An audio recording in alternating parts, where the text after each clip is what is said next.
Thank you for stopping by the Tell Us How to Make It Better podcast.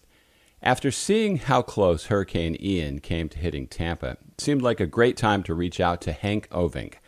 I met Henk when we were making my documentary film, The Last House Standing. It took us over a year to coordinate scheduling the interview, but he was such an important part of the film. Henk is a Dutch special envoy to the United Nations and a flood expert. In 2015, he was appointed as the first water ambassador of the Netherlands. He's responsible for advocating water awareness around the world, and he was part of President Obama's task force for rebuilding after Hurricane Sandy struck the northeast part of the country in the fall of 2012. He has some important things to say about how Tampa and other cities need to be ready for a hurricane like Ian. I'm George Siegel, and this is the Tell Us How to Make It Better podcast. Every week, we introduce you to people who are working on real-world problems and providing actual solutions. Tell Us How to Make It Better is partnering with the Readiness Lab, the home for podcasts, webinars, and training in the field of emergency and disaster services. Henk, thank you so much for joining me today. I appreciate your time. Hey, George. Good to see you. Look forward to our discussion. Yeah, now, when I interviewed you in St. Petersburg a few years ago, we were talking about a doomsday scenario for Tampa, Florida. Hurricane Ian was the poster child for doomsday scenario for us. What are your thoughts on what you've seen happen with Ian overall? What have you had a chance to take a look at that? Yeah, so there are different ways to look at this. One is that there it comes again, another hurricane. We saw many, and we will see many more. The oceans are heating up. Our climate is changing. We know that the frequency and the intensity of these events will only grow. So Ian was no surprise to that.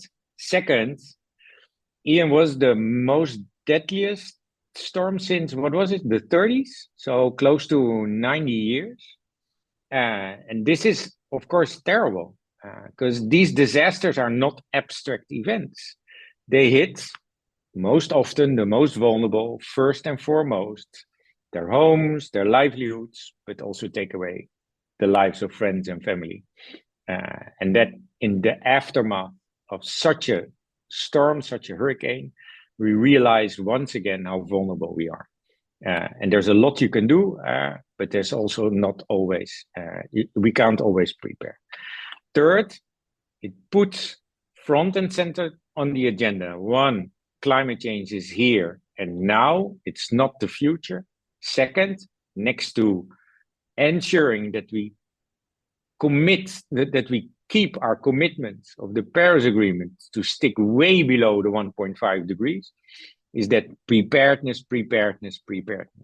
We have to invest in preparing our communities, our infrastructure, our economies and environment for those disasters, because they are going to continue to come, continue to grow, and continue to be more frequent. Now, one of the things we discussed when we interviewed you for The Last House Standing, and you talked about these disasters as an MRI or an X-ray, and gives you an indication of what your vulnerabilities are. Well, Tampa saw this, and when they've done studies of what damage we would have here if that storm hit, it makes it look like nothing down there. I mean, they said 60% of our businesses would be destroyed, 2 million people would be injured.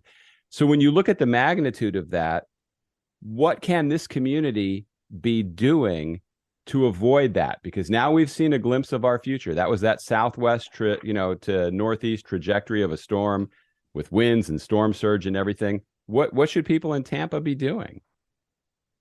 Yeah, so I think this is a multi-step or multi-pronged approach.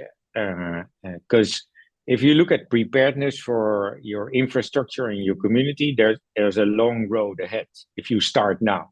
And that means that from early warning systems, evacuation shelters and routes, awareness and capacity, to be able to make sure that that we can safeguard all that are in the line of a storm, all the way to prepping our infrastructure, Yeah, of course, you need water, you need energy, you need your hospitals, you need your firefighters and your first aid responders to be there and to be on the ground. And of course, prep our environment to build a type of redundancy and resiliency in our system to withstand those storms. So I think it goes in many steps because we know we can't wait. There's no pause of 10 years where we can easily, let's prep our infrastructure and our houses. And then we plan the next storm. Those storms plan themselves. So we have to prep in awareness and capacity, in evacuation and shelter, in emergency response, making sure that our critical infrastructure, being it energy, water, sewage, are secured, as well as said, our hospitals and our first aid responders and firefighters. And then on top of that, start to invest in our infrastructure, making sure that we invest in nature-based solutions to reduce the impact of waves, ensure that we have capacity in our cities. Because Ian was one, but if you remember Harvey, which was a totally different event, a massive storm, but here it came, running up to Texas, and then it stayed, and it just poured rain. We had to invent a new color of rain intensity because we never had such an amount of water. And what turns out the case is that our cities all over the world, but also in the United States, are concrete slabs instead of mixed structures where water actually has a normal place. And to the point of Houston, which is an interesting city because it's a city of bayous and streams and creeks that could easily deal perfectly well with a huge amount of water. But we turned the creeks, bayous, and rivers into a concrete slab. So ensuring that you increase capacity of cities to be green and hold the water and bring it back to the groundwater and to those streams ticks also a box of a healthy environment and ensures that you mitigate heat island effect. So you do a little bit more than only prep, build resiliency. So the next thing is to prep our cities and our economies to be able to deal with these storms. And that means coastal protection, nature-based solutions in our cities, redundancy, and so forth. It's time for emergency preparedness to go mainstream. Smart, innovative, practical solutions that match your needs. Instinct Ready educates, prepares, and equips the everyday person for disaster. With promo code MAKEITBETTER, you can access comprehensive preparedness courses and premium go bags. Visit InstinctReady.com with promo code MAKEITBETTER today. Preparedness starts at home. Sadly, it just seems like for this area, it seems like they've already missed the boat on that. When Ian was approaching and we were looking like the bullseye, one of the things that was talked about, Tampa General Hospital is on a place called Davis Islands. One of the largest hospitals is on an island with one bridge that gets to it.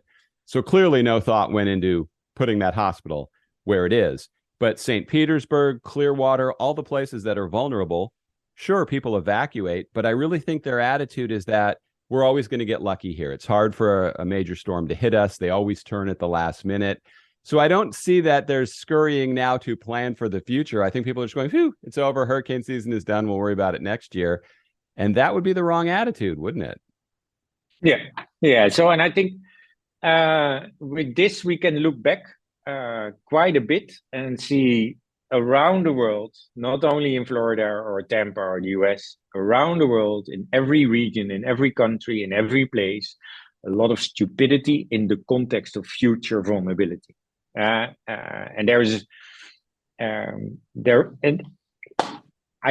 we can put our fingers on the map of the world and we go there and we will find investments that actually made us more vulnerable instead of less, because that is the majority of the things we did. 1.5 years ago, we had a type of Harvey, a rain bomb, as we called it in Europe, hitting Germany, Belgium, Luxembourg, and the Netherlands. And that bomb just went out on Germany, killed over 200 people in Europe. And for Europe, that is a number unprecedented, and flooded parts of Germany, Belgium. And luckily, we were prepped, but also because the rain actually happened in Germany. It also showcased, again, as that MRI, as that X-ray, that the vulnerability of our infrastructure was massive. This flood, this rain event, destroyed a massive amount of infrastructure.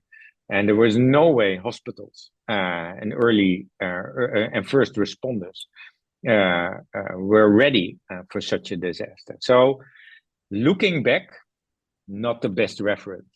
Looking ahead, much better. So I think this is exactly what I'm saying. And our first, knowing that it's an immediate need, not a need in the next 10 years, it's today and tomorrow, investing in our people, investing in our capacity, investing in early warning systems, and the data that is needed for that, as well as the capacity for people to translate that data into action, for politicians, decision makers, and CEOs and others, making sure that we can get people out of harm's way, invest in our critical infrastructure, energy, water, hospitals, and so forth. And this means rethink, build another bridge. I don't know. I don't know what needs to be done, but ensure that accessibility is there. So we did it on Hospital Row on the Lower East Side.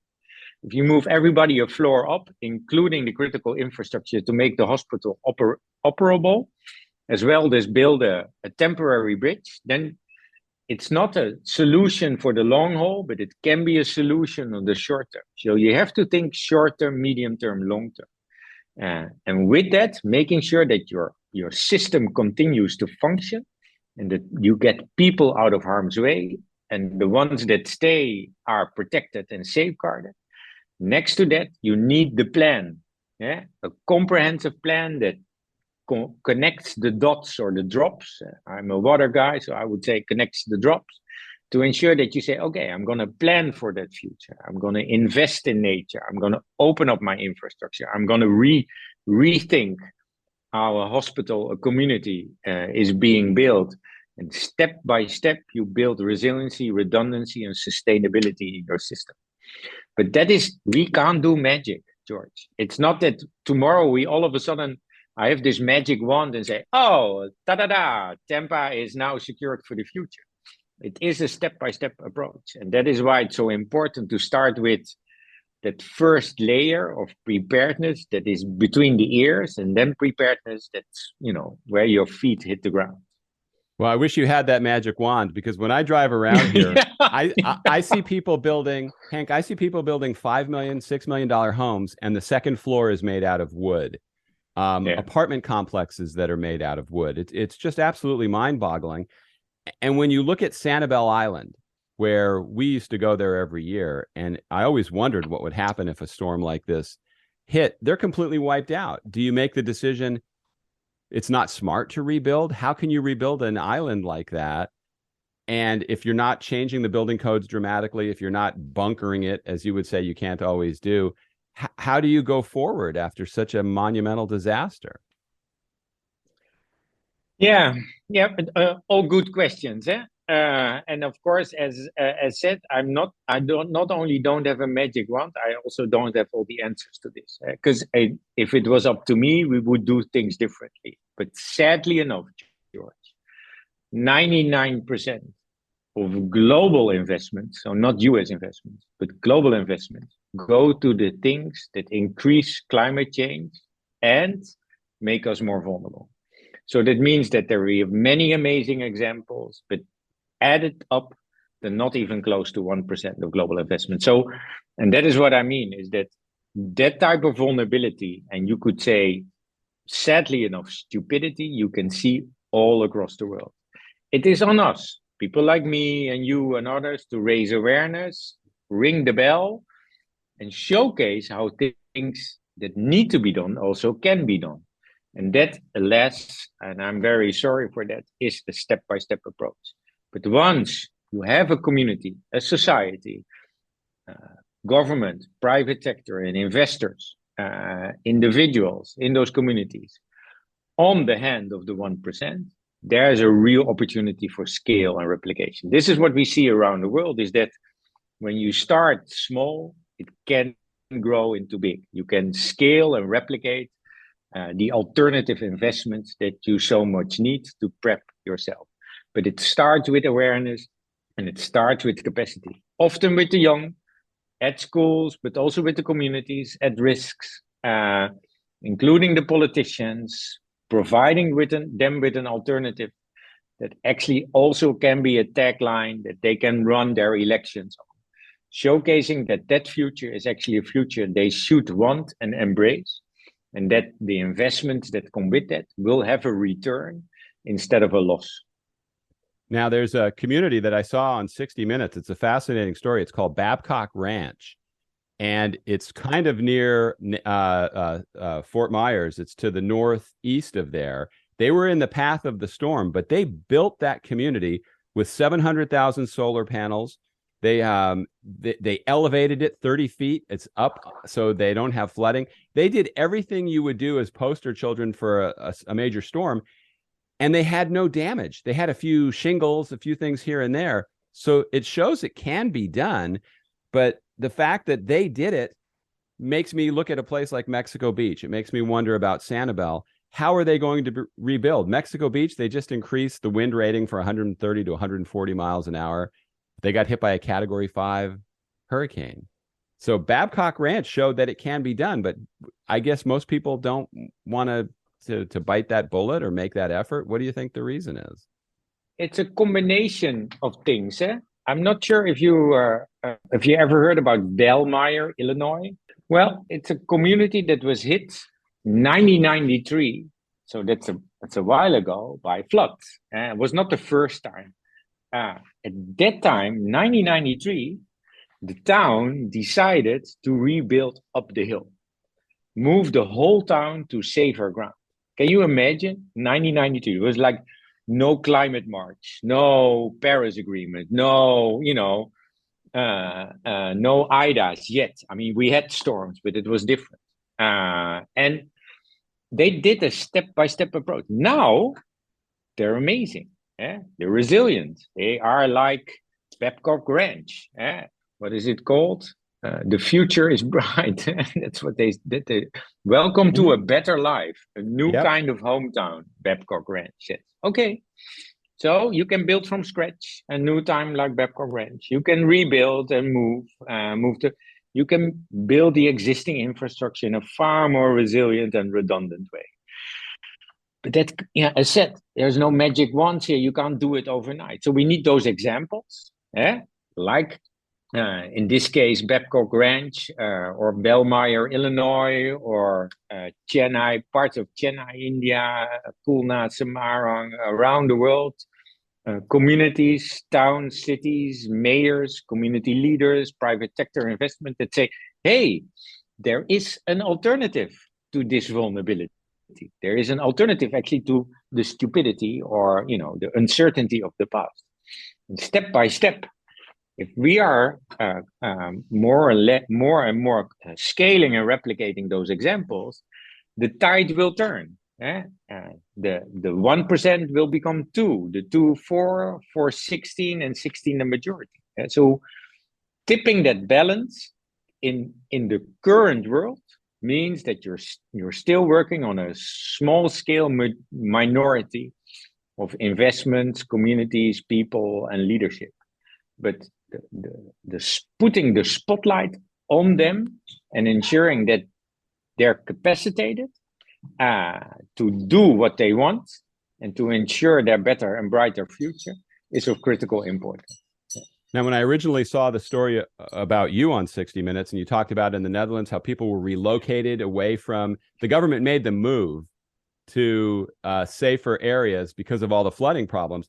I don't know that you could get away with that in this country. People are so trenched in on their rights. Like, I don't think you could say to Sanibel Island, you can't rebuild. So I guess you just hope that it's been pre-disastered and it's not going to happen again. I mean, what's the hope there that it could survive another Category 4, almost 5 hurricane? Yeah, so in New York after Hurricane Sandy, there were buyout programs led by New York State. It's actually interesting if you look at the Rebuild by Design website, the initiative I launched in under President Obama's leadership and the Hurricane Sandy Task Force. It's now a 501c3 that is doing quite a bit of initiatives on resiliency. They mapped vulnerability across every county in the US now. They started in New York State, showcasing that climate-related impacts are hitting every community in the last decade, more than 6 or 7 times. They helped raise awareness on the resiliency bond. That resiliency bond was on the ticket of the last elections in New York State, got a majority of the votes, and now there is indeed spending to build resiliency. So on a state level, trickling down to counties and communities. So there is an appetite. There is better insight. There's an amazing opportunity to do that. So I'm not saying it can't be done, but it takes time. And some parts of the US and the world will lag behind, and others will be front runners. And I think it's upon the front runners to continue their speed and scale, but at the same time see who they can tag along. And the ones that are left behind are, well, the ones that continue to stay most vulnerable. Yeah. Yeah, it seems like the cost of being proactive is a lot lower than the cost of reacting after the fact. Yeah, but that's old. It's an old wisdom. Stern, the economist, when he drafted the Stern report, the economics on climate, I think it was 2005, he already said the cost of inaction, wow, is way bigger than the cost of action. So you could add to that. It's not only that the cost of inaction costs us more in livelihoods, and economies, and the cost of action is far less. The cost of action also creates a reward, an added value. If we invest in nature and resiliency, it provides us better health, amazing jobs, opportunities for our economies to really change course, to work not only on resiliency, but also on mitigation and keep ourselves within the 1.5 degree, making us less vulnerable and more opportunity. So it's the same with water. Water is part of this whole climate narrative. If you invest in water, it trickles down across everything in society. It's for a better, healthy environment. It's for clean and green jobs. It's for equality. It's for capacitating people. It's mitigating the risks of climate impacts, building resiliency and nature. So it helps. But those rewards are across society. And it's hard from a single focused dollar profit perspective to say, I invest my $10 in water, I want 20 in return. No, you get 20 in return, but they're dispersed. They're all over your society. And that reward demands political leadership. That reward, driving that reward across your communities and society demands that we take a whole of society, whole of government approach. And that's not easy, of course, in a world that's becoming more fragmented. Yeah, anything that depends on political leadership in this country is tough. It's tough to accomplish. So if you had to speak to people in Tampa, St. Petersburg, Clearwater, and say what their takeaway should be from Ian, what would you say the ultimate takeaway point should be for us here in this area? From Ian, well, again, it is the wake-up call, but don't press the snooze button. Get out of bed and start to prep. Start to prep yourself with the right amount of information, help build capacity in your community, emergency routes, shelters, and information. Look at your critical infrastructure, assess vulnerabilities, but also assess opportunities, what you can do first, second, and third. Develop a plan on the long term and start to build capacity. Call out to your political, but also your societal leaders, public and private, and work with them to come up with that longer term plan that is investable, that is transactionable, that is transformative, and that can really help safeguard the future of the community for the generations to come. Last question, because I know you deal with these things all the time. Which is a tougher crowd for you to deal with? The people in this area that had another miss and go forward, or the people that are in a community that was wiped out and now they're faced with how to rebuild? Which one is, and I don't want to say an easier audience, but which one seems to be more open? You never know. And there's a stubbornness in people around the world. And we saw it also in the US, but also in other places. I remember a good friend of mine who walked around in Florida after one of them that hit the panhandle a couple of years ago. And there was this house next to the road. He's a documentary photographer, Kadir van Loa. And he was filming and he saw the house and he said, hey, well, a whole house next to the road. And there were people around it and they asked, hey, whose house is this? And this guy said, oh, it's my house. He said, it's not supposed to be here, right? No. He said, walk with me. And they walked 3 blocks and they found the foundation where the house was supposed to be on, but the storm just moved it way and around the corner in the sideway. And Kadir asked, perhaps not a good idea to have your house here. No, the man said, yeah, this just happens. We're going to rebuild. So the stubbornness that is within still a majority of the people to take it for granted, more or less, the loss, and go back to the conditions they had before, they are standing with their back to the future. They're only looking at the past. They're not rebuilding in the context of the future.